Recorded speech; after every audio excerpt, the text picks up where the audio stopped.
అందరికీ welcome back to my channel రోజు ఇవాళ వీడియో వచ్చేసి chicken curry. So chicken curry కావాల్సినవన్నీ కట్ చేసి పెట్టుకున్నాను. సో ప్యాన్ పెట్టుకొని ఆయిల్ వేసుకొని బిర్యానీ ఆకు ఆనియన్ కరివేపాకు వేసుకొని మిక్స్ చేసుకోవాలి. సో కొంచెం గోల్డెన్ బ్రౌన్ కలర్లో వచ్చిన తర్వాత మనము పేస్ట్ యాడ్ చేసుకోవాలి. మసాలా పేస్ట్, అల్లము వెల్లుల్లి కొత్తిమీర కొంచెం కొబ్బరి పొడి వేసుకొని మిక్సీ ఆడించాను నేను. సో కొంచెం కలర్ రావాలి ఇది పేస్ట్.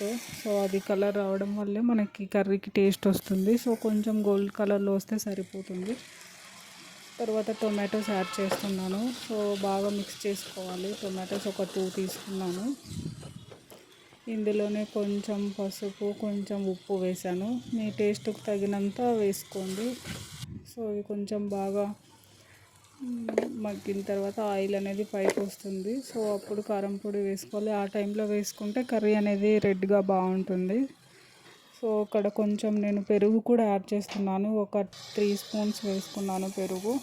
సో తర్వాత చికెన్ పీసెస్ వేసుకున్నాను. నేను ఇక్కడ చికెన్ నీట్గా క్లీన్ చేసుకొని కొంచెం ఉప్పు పసుపు వేసుకొని బాయిల్ చేశాను. సో నేను వాటర్ ఏమి వేయను, ఆ వాటరే వస్తుంది కాబట్టి ఆ వాటర్తో ఉడికిపోతాయి మనకి. సో అట్లా వేసుకుంటే నీసు వాసన కూడా ఏమి ఉండదు. వాటర్ అంతా పోయిన తర్వాత చికెన్ పీసెస్ దీంట్లో వేసాను. సో ఇక్కడ నేను మసాలా పొడి కూడా వేసాను. చికెన్ మసాలా, గరం మసాలా, ధనియాల పొడి అండ్ కొంచెం మిరియాల పొడి కూడా యాడ్ చేశాను. సో టేస్ట్ అయితే చాలా బాగుంది, ట్రై చేయండి. లాస్ట్లో నేను కొత్తిమీరతో గార్నిష్ చేశాను. చాలా బాగుంది టేస్ట్ అయితే.